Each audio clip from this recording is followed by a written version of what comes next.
Assalamualaikum warahmatullahi wabarakatuh.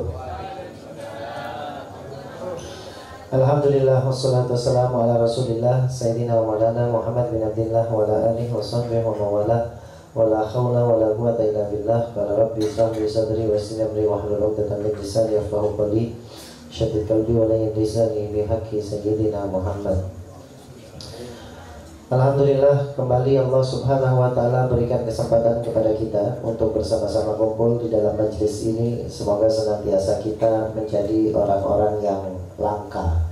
Ya, limited edition kata Habib Ahmad tadi. Siapa? Orang langka ya. Orang langka ya.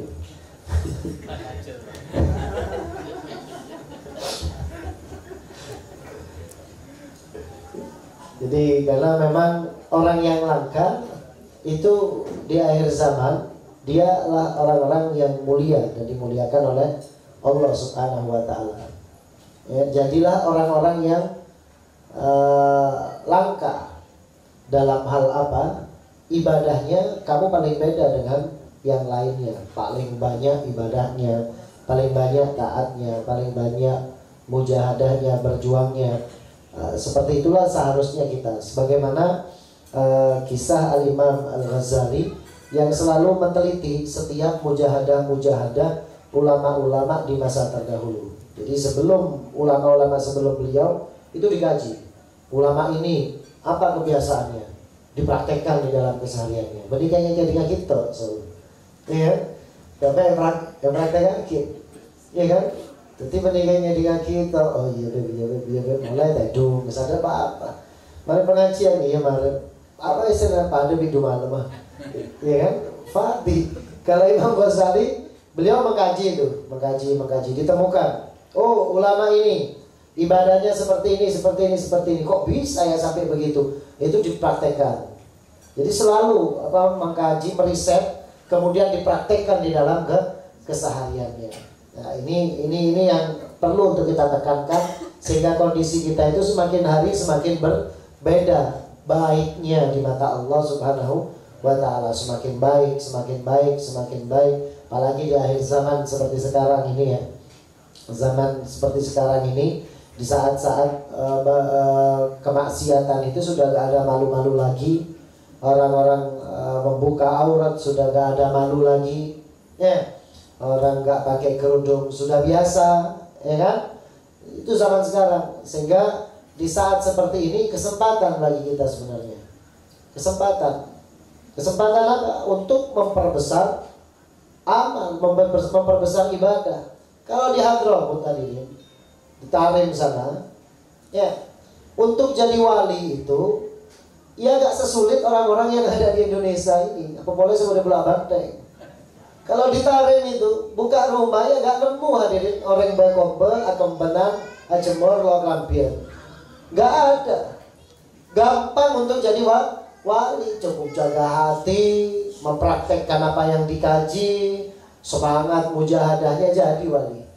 Di sini ada tambahannya, di mana bonusan-bonusan yang gak sengaja itu lewat di depan mata. Ya, gimana kita bisa memalingkan atau kita malah menikmati. Makanya kita harus jadi orang yang benar-benar memanfaatkan dengan segala kondisi dan keadaan kita. Ya, alhamdulillah, semoga Allah Ta'ala takdirkan kita menjadi istiqomah untuk ngaji dan mampu untuk mengamalkannya insyaallah. Qala al-muallif rahimallahu ta'ala wa nafa'ana bihi wa bi ulumihi fid dharain amin. Sababu tasmiyatihi bi khatamin nubuwah. Sebab daripada penamaan khatam, tanda kenabian. Kenapa kok dinamakan khatam?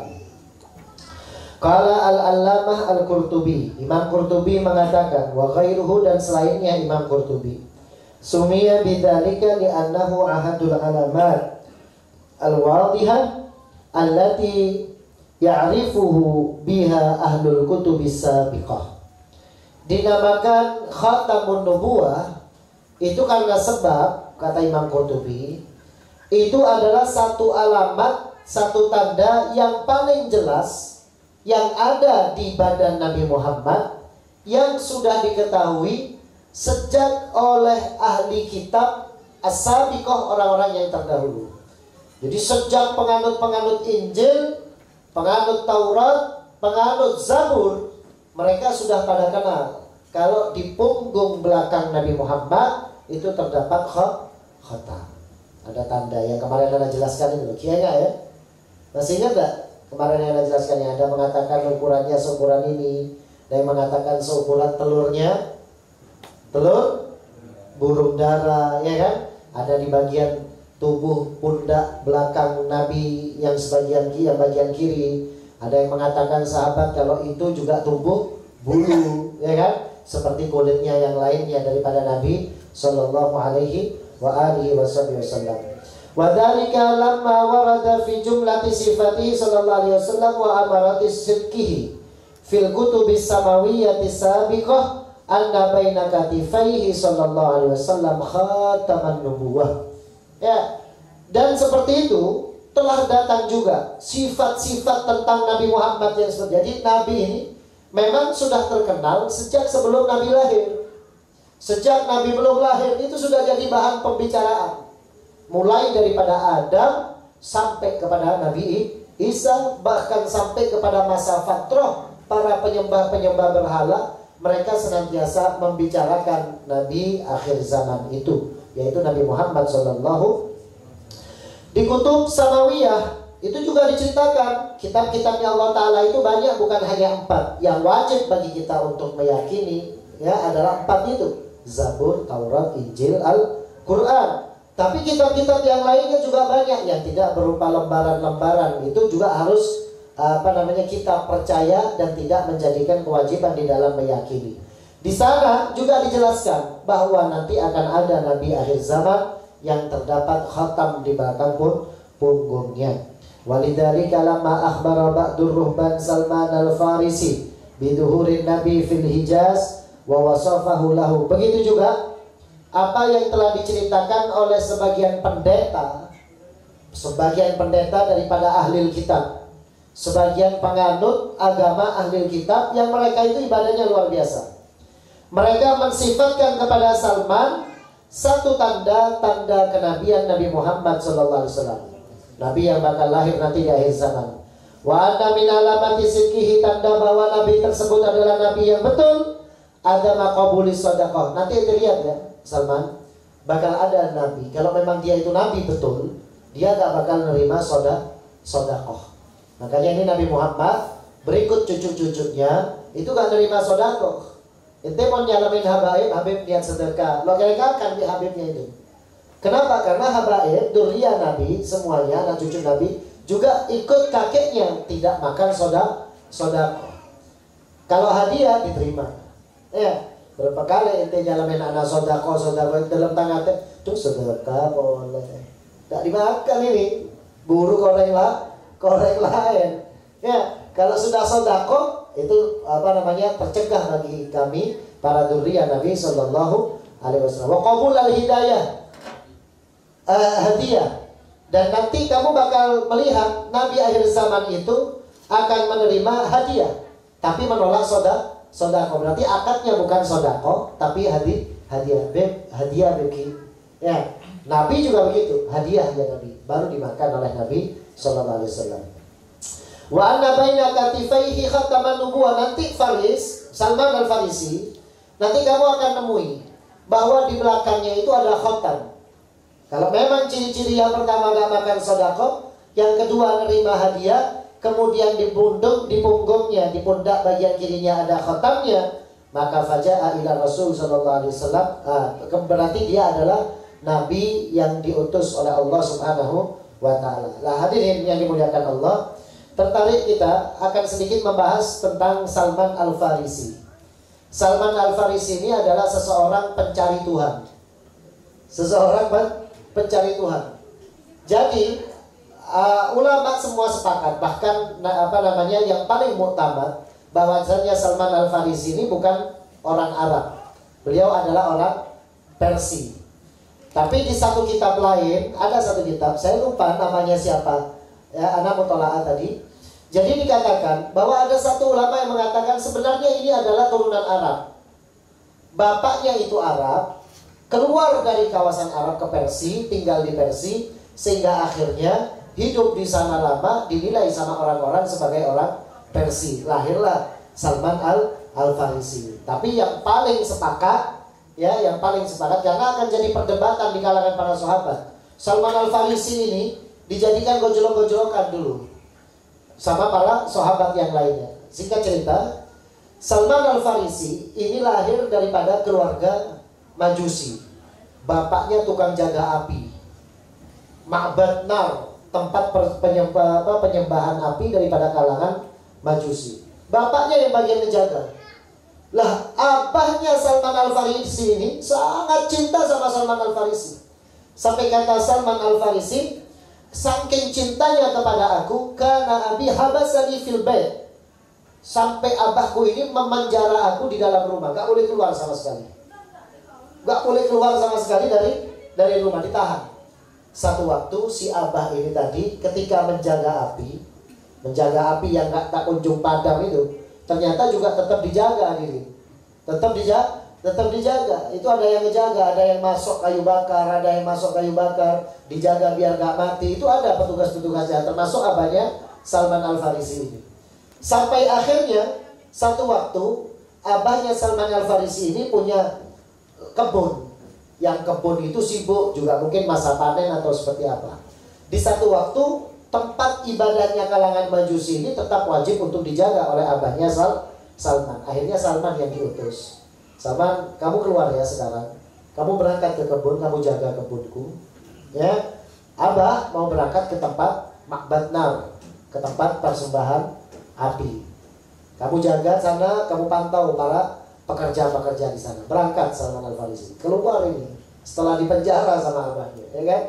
Begitu keluar, mau menuju ke sawahnya, di tengah jalan beliau menemukan kanisah Nasraniyah, menemukan gereja dari kalangan agama Nasrani.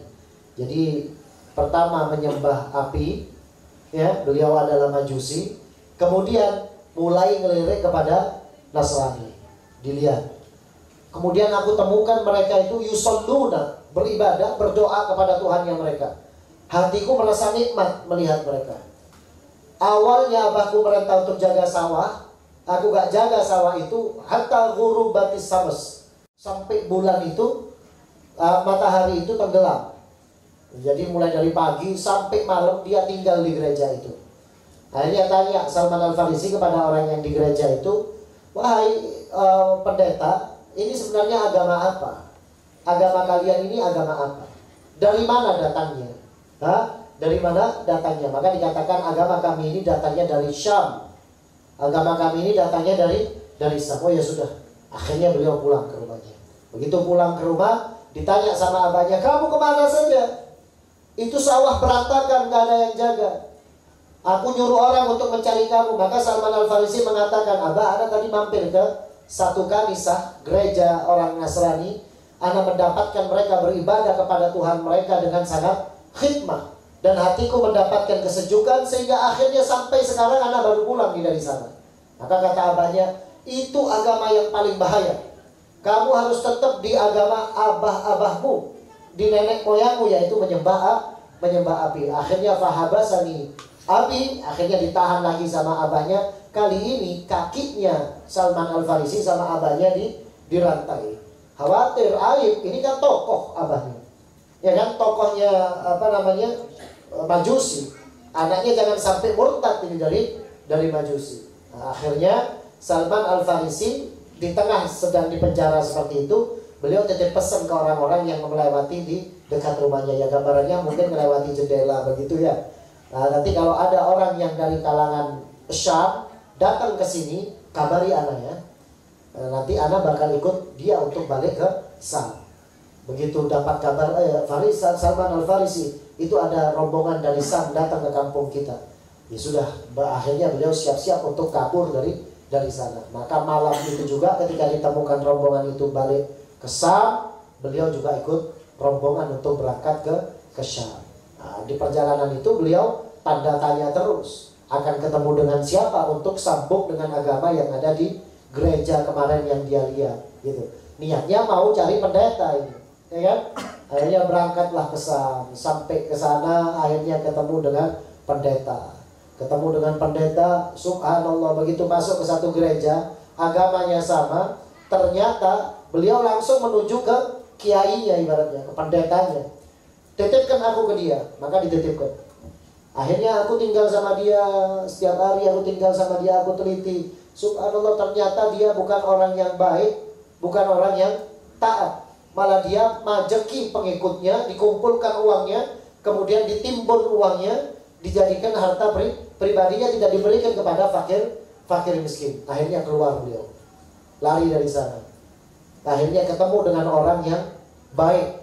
Ibadahnya masih gak jelas nih, agamanya masih gak jelas. Tapi yang aku tahu, kata Salman Al-Farisi, orang ini adalah orang yang baik. Ya, dia ibadahnya sehari 5 kali. Ya, zuhud sekali, gak mau kepada dunia, ya kan? Tapi gak jelas agamanya masih. Aku ikuti dia sampai akhirnya yang aku ikuti tadi meninggal dunia. Alhamdulillah, sebelum meninggal dunia, yang diikuti ini tadi berpesan, nanti kalau aku mati, kamu ikut kepada orang yang ibadahnya sama dengan aku ini. Dia tinggal di daerah sana. Nah, perjalanan ini berpindah. Ini terjadi berkali-kali. Ya, singkat cerita ya.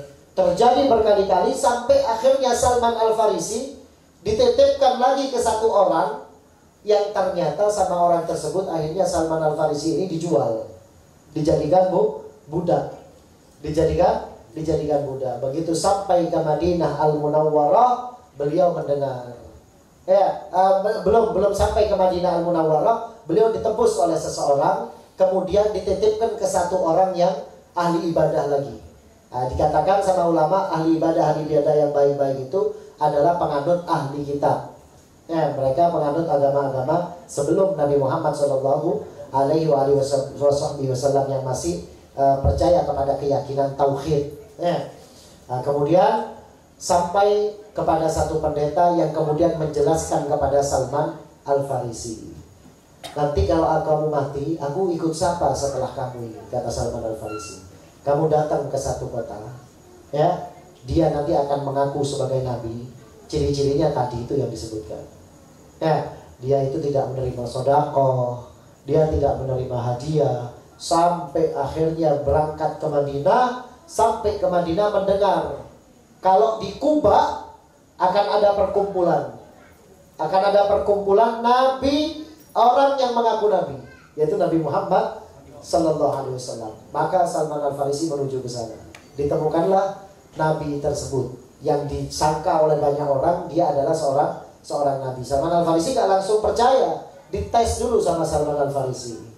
Dites, dia ikuti Nabi Muhammad, kemudian mengetes dengan memberi sedekah, diberi makanan kepada Nabi. Wahai Salman Al-Farisi, ini apa? Ini dipotong ya ceritanya. Salman Al-Farisi, ini apa? Maka kata Salman Al-Farisi, ya Rasulullah, itu adalah sedekah. Oh ya sudah, kamu kasihkan ke orang saja. Ya kan? Gak makan sedekah ini. Kata pendeta kemarin itu, ciri-cirinya Nabi adalah gak makan sedekah. Akhirnya datang lagi, bawa makanan. Ya Rasulullah, ini ada makanan. Maka kata Rasulullah, apa ini wahai Salman?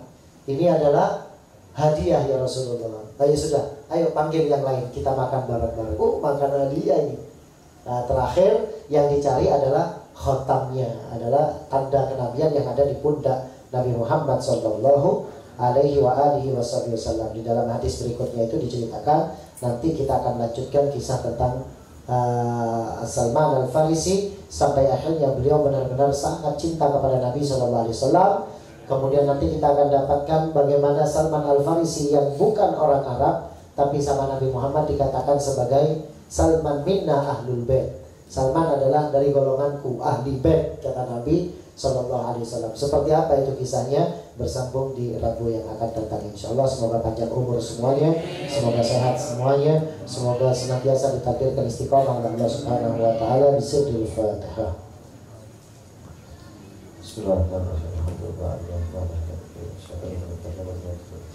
لا إله إلا الله الموجود في كل زمان